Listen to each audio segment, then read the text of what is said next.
സുജു, പത്തനംതിട്ട ജില്ലയെ സംബന്ധിച്ചാണെങ്കിൽ ഈ പടിഞ്ഞാറൻ പ്രദേശങ്ങളൊക്കെ താഴ്ന്ന പ്രദേശങ്ങളാണ്, അപ്പർ കുട്ടനാടൻ പ്രദേശങ്ങളുണ്ട്. കിഴക്കൻ പ്രദേശങ്ങളിൽ പെയ്യുന്ന മഴയുടെ ഒരു അവസ്ഥ എങ്ങനെ, ഡാമുകളുടെ ഒരു പൊതുസ്ഥിതി, അത്തരം മുന്നറിയിപ്പുകളും അറിയിപ്പുകളും എങ്ങനെ നിൽക്കുന്നു?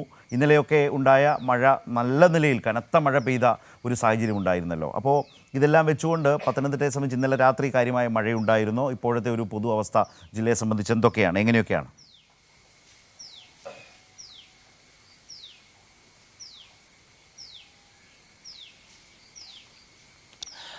ശരത്ത്, ഇന്ന് പത്തനംതിട്ട ജില്ലയിൽ അലേർട്ടുകൾ പ്രഖ്യാപിച്ചിട്ടില്ല. എന്നിരുന്നാലും ഇന്ന് കഴിഞ്ഞ ദിവസങ്ങളിൽ പെയ്ത അതിശക്തമായ മഴയുടെ സാഹചര്യത്തിൽ ജില്ലയിലെ വിദ്യാഭ്യാസ സ്ഥാപനങ്ങൾക്ക് അവധിയാണ്. പ്രത്യേകിച്ച് ട്യൂഷൻ സെന്ററുകൾ പോലും പ്രവർത്തിക്കരുതെന്ന് ജില്ലാ കളക്ടർ കർശന നിർദ്ദേശമാണ് നൽകിയിരിക്കുന്നത്.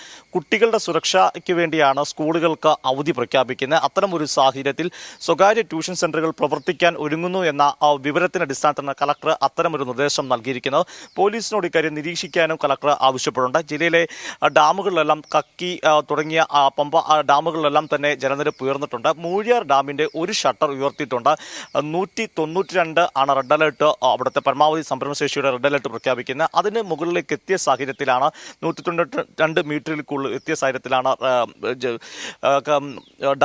മൂഴിയാർ ഡാമിന്റെ ഷട്ടർ തുറന്നിരിക്കുന്നത്. അതുകൊണ്ട് തന്നെ കക്കാട്ടാറിന്റെ തീരത്ത് താമസിക്കുന്നവർ ജാഗ്രത പുലർത്തണമെന്ന നിർദ്ദേശം ജില്ലാ കളക്ടർ നൽകിയിട്ടുണ്ട്. ഇന്നലെ രാത്രിയും മലയോര മേഖലയിലാണ് ഏറ്റവും ശക്തമായ മഴ പെയ്തിരിക്കുന്ന. മണ്ണിറ, കക്കി തുടങ്ങിയ പ്രദേശങ്ങളിൽ, നഗരപ്രദേശങ്ങളിലേക്ക് എത്തുമ്പോൾ കല്ലുപ്പാറയിലാണ് 100 സെന്റിമീറ്ററിലധികം മഴ പെയ്തിരിക്കുന്നത്. ശരത്ത് ചോദിച്ചതുപോലെ അല്ലെങ്കിൽ പറഞ്ഞതുപോലെ തന്നെ പത്തനംതിട്ടയിലെ അപ്പർ കുട്ടനാടൻ മേഖലയുണ്ട്. പലപ്പോഴും ഈ മഴക്കെടുതി ആദ്യം അനുഭവിക്കുന്ന സ്ഥലം അപ്പർ കുട്ടനാടൻ മേഖലയാണ്. നമ്മളിപ്പോൾ നിൽക്കുന്ന അത്തരമൊരു സ്ഥലത്താണ്.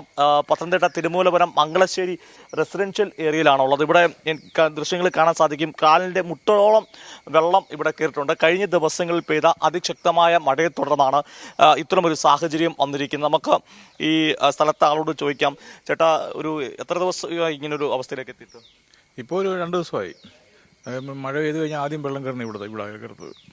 പിന്നെ അവിടെ ഷട്ടർ ഇട്ടുകൊണ്ട് ആ വെള്ളം ഇനി ആദ്യം കയറുന്നത് ഇവിടെ. പിന്നെ കോളനിയൊക്കെ ഉണ്ടെങ്കിലും ആദ്യമായി വെള്ളം കയറുന്നത് ഇവിടെ. ഭയങ്കര ബുദ്ധിമുട്ടാണ് ഇവിടെ. ഈ ക്യാമ്പിലേക്ക് ആളുകൾ മാറിയില്ല? എല്ലാവരും ഇന്നലെ രാത്രി തന്നെ ക്യാമ്പിലേക്ക് മാറി.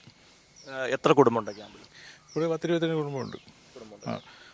സ്കൂളാ? Saint Thomas high school, Iruvallippura. ചേട്ടൻ്റെ വീട്ടിലെ തൊട്ടപ്പുറത്തില്ലേ? തൊട്ടപ്പുറത്ത്. അവിടെ വെള്ളം കയറുന്നുണ്ട്. അപ്പോൾ നിങ്ങൾക്ക് ഈ മഴ പെയ്തു കഴിഞ്ഞാൽ ഒരു ദുരിത അവസ്ഥയാണ്. ഭയങ്കര ബുദ്ധിമുട്ടാണ്. എങ്ങോട്ട് ഇറങ്ങാൻ പറ്റാത്ത വല്ലാത്തൊരു ബുദ്ധിമുട്ടാവും. പിന്നെ എല്ലാം പേർക്ക് കെട്ടി എല്ലാം ക്യാമ്പിലേക്ക് അവിടെ എല്ലാം പോകേണ്ടതായിട്ട് വരും.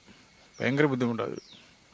ശരത്ത്, അതാണ് ഈ സ്ഥലത്തൊരു പ്രത്യേകത. ഈ പത്തനംതിട്ട ജില്ലയിൽ തന്നെ ഏതാണ്ട് ആദ്യം വെള്ളം കയറുന്ന ഒരു സ്ഥലം കൂടിയാണ് ഞാൻ നിൽക്കുന്ന ഈ മംഗളശ്ശേരി റെസിഡൻഷ്യൽ ഏരിയ എന്ന് പറയേണ്ടിയിരിക്കുന്നത്. വീടുകളിൽ വെള്ളം കയറിയതുകൊണ്ട് 15ലധികം കുടുംബങ്ങളെയാണ് ഇപ്പോൾ സെന്റ് തോമസ് സ്കൂളിലെ ക്യാമ്പിലേക്ക് മാറ്റി പാർപ്പിച്ചിരിക്കുന്നത്. നമുക്ക് തൊട്ടടുത്ത മറ്റൊരു ചേട്ടൻ്റെ വീടാണിതല്ലേ? ഇതെൻ്റെ വീടാണ്. വീടല്ലേ?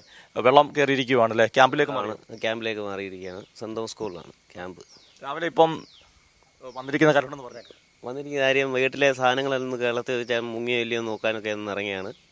പണി സാധനമെല്ലാം അവിടെ ഇരിക്കുകയാണ്. പണി സാധനമെല്ലാം മുങ്ങിയിരിക്കുകയാണ്. എല്ലാം ഒന്ന് കളത്തി വെക്കാനായിട്ട് ഇറങ്ങിയാണ്. രാവിലെ പണിക്ക് പോകുന്നുണ്ടോ? രാവിലെ ഈ മഴയുടെ കാലാവസ്ഥ പോലെ ഇരിക്കും. അത് ശരത്ത്, അത് പണിക്ക് പോകുന്നത് ചോദിക്കാൻ കാരണം ഇവരുടെ ഒരു ജീവിതം കൂടെ പറയാൻ വേണ്ടിയാണ്. കാരണം ഇപ്പോൾ രാവിലെ വന്ന് തേങ്ങ ഇടാൻ വേണ്ടിയില്ലേ, അതിൻ്റെ മിഷൻ എടുത്തുകൊണ്ട് മഴയില്ലെങ്കിൽ തെങ്ങ കയറണം അല്ലേ? തേങ്ങ ഇടാൻ വേണ്ടിയാണ് ഇറങ്ങി. അതായത് മഴ അങ്ങനെയും കൂടെ ജനജീവിതത്തെ ബാധിക്കുന്നുണ്ട്. കാരണം തേങ്ങയിടാൻ വേണ്ടി അല്ലെങ്കിൽ തേങ്ങയിടാൻ സാധിക്കും. അതുകൊണ്ട് രാവിലെ എത്തിയിരിക്കുവാണ്. ഇതാണ് ഈ മംഗളശ്ശേരി റെസിഡൻഷ്യൽ ഏരിയയിലെ ഒരു അവസ്ഥ. ജില്ലയിലെ പൊതുവെ പറയുവാണെങ്കിൽ ഇപ്പം മഴയ്ക്ക് അല്പം നേരിയ ശമനമുണ്ട്. തെങ്ങേറ്റ തൊഴിലാളികൾക്ക് ഈ മഴക്കാലത്ത് അതെ, തീർച്ചയായിട്ടും അത് തന്നെയാണ്. മഴ വഴുക്കലുണ്ടല്ലോ, കയറാൻ മഴക്കാലത്ത് മഴയാകുമ്പോഴത്തേക്ക് ഈ തേങ്ങയിടലൊക്കെ കുറയൂലേ? തേങ്ങയിടെല്ലാം കുറവ്. തേങ്ങ കയറാൻ ബുദ്ധിമുട്ടാണ് മഴക്കാലത്ത്. അപ്പോൾ ഇച്ചിരി തോർച്ച കിട്ടുമ്പോൾ നമ്മൾ പോയി അത് ചെയ്യും. ഞങ്ങൾക്ക് എൻ്റെ പണി മരം വെട്ടും ഈ തെങ്ങക്കയറ്റമൊക്കെ തന്നെയാണ്. ഈ മഴക്കാലം ആകുമ്പോൾ അത്രത്തൊരു ബുദ്ധിമുട്ട്, പണിയും കുറയും. പണി തീരെ കുറവാണ്. മഴയത്ത് പിന്നെ മഴ ചെയ്യാൻ പറ്റത്തില്ലല്ലോ. അതുകൊണ്ട് തീരെ പണിയില്ലാത്തുള്ള ഒരവസ്ഥയൊക്കെ വരും. അതിൽ ഞങ്ങൾക്ക് വർഷത്തിൽ 2-3 തവണ തന്നെ ഇതിങ്ങനെ വെള്ളം കയറിക്കൊണ്ടിരിക്കും. ഞങ്ങൾ ക്യാമ്പിലേക്ക് മാറേണ്ട അവസ്ഥയാണ്. അപ്പുറത്തൊരു ഷട്ടറുണ്ട്.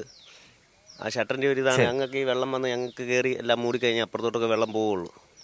അതുകൊണ്ട് ഞങ്ങൾക്ക് വർഷത്തിൽ ഒരു 3-4 തവണ ഇത് ഇങ്ങനെ തന്നെയാണ്, ദുരിതമാണ്. ഷട്ടർ അധികാരികൾ കൃത്യമായി മാറ്റട്ടെ എന്ന് പറയുന്നു. പക്ഷെ ഒരു കാര്യമുണ്ട്, ഞങ്ങൾ ഇവിടെ വരുമ്പോൾ ശ്രദ്ധിക്കുന്നുണ്ട്, നിങ്ങൾ ക്യാമ്പിലൊക്കെ പോകുമ്പോഴും ഈ വിഷമിച്ചിരിക്കുമല്ലോ, ആത്മവിശ്വാസത്തോടെ ഇതിനെയൊക്കെ നേരിടുന്ന ഒരു കാഴ്ചയാണല്ലേ? അതെ അതെ, ഞങ്ങൾക്കിത് വെള്ളം വരുമ്പോഴേ നമുക്കറിയാം, ഞങ്ങൾ അപ്പോഴേ മാറാനുള്ള ഇതിനായിട്ട് നിൽക്കും. ക്യാമ്പിൽ പോകുമ്പോൾ ഈ 10-15 കുടുംബവും ഒരേ മനസ്സോടെ ഒരു കുടുംബമായിട്ടാണ്. അതെ അതെ അതെ, ക്യാമ്പിൽ തന്നെ എല്ലാം ഒരുമിച്ചാണ്, ഫുഡും കാര്യങ്ങളും എല്ലാം ഒരുമിച്ച് തന്നെ വെക്കുകയാണ്, എല്ലാവരും കൂടി ചേർന്ന്.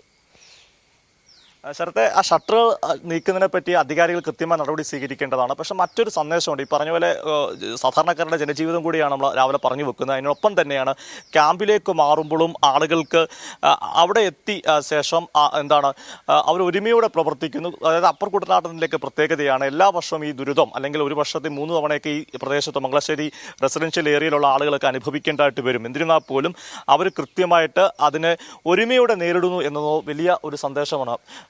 ചേട്ടൻ്റെ വീട് വെള്ളം കയറിയോ? അതാ വീട്. നമ്മളിപ്പോൾ ആളുണ്ട്, ഇപ്പം ആളുണ്ടല്ലേ? ക്യാമ്പിലേക്കും ക്യാമ്പിലോട്ട് ഇപ്പം മാറാൻ പോകാം. ഇദ്ദേഹവും ക്യാമ്പിലേക്ക് ഇപ്പം മാറാൻ പോകണം. ഞാൻ പറഞ്ഞു വന്നതാണ്. ശരി സുജു, ഇത് പത്തനംതിട്ട ജില്ലയിലെ തിരുവല്ല പ്രദേശമല്ലേ? തിരുവല്ലയല്ലേ ഉദ്ദേശിച്ചത്? ഈ പറഞ്ഞ സന്ദേശം കൂടെ ഈ ഏരിയ, ഇത് തിരുവല്ലയല്ലേ ഈ ഏരിയ? തിരുവല്ല തിരുമൂലപുരത്ത് മംഗളശ്ശേരി എന്ന സ്ഥലം. ശരി ശരി ശരി. അപ്പോൾ ദാ സുജു, ആ പ്രദേശം എങ്ങനെയാണ്, ഏതവസ്ഥയിലാണ്, എത്രമാത്രം വെള്ളം കയറിയിട്ടുണ്ട് എന്ന് സുജു റിപ്പോർട്ട് ചെയ്യുക മാത്രമല്ല, ആ പ്രദേശത്ത് നിന്നാണ് റിപ്പോർട്ട് ചെയ്തത്. അതുപോലെ തന്നെ അവിടുത്തെ ആളുകളുടെ ജീവിതവുമായി ബന്ധപ്പെട്ട് അവർ തന്നെ ഇതുപോലൊരു മഴക്കാലത്ത്, ഇതുപോലൊരു മൺസൂൺ കാലത്ത്, കാലവർഷക്കാലത്ത് എങ്ങനെയൊക്കെയാണ് ആ പ്രദേശങ്ങളിലെ ആളുകളുടെ ജീവിതം, അവരുടെ ജീവിതത്തെ എത്രമാത്രം ദുരിതപൂർണ്ണമാക്കുന്നത്, അത് അവർക്ക് അവരുടെ ഒരു ജീവിതത്തിൻ്റെ ഭാഗമായി ഈ കാലത്ത്, ഈ മാസങ്ങൾ അങ്ങനെയാണ് എന്നുള്ളൊരു അനുഭവത്തിൽ കൂടിയാണ് അവർ കടന്നു പോകുന്നത്. ഇവരെല്ലാം സംസാരിച്ചവരൊക്കെ ക്യാമ്പുകളിലാണ്.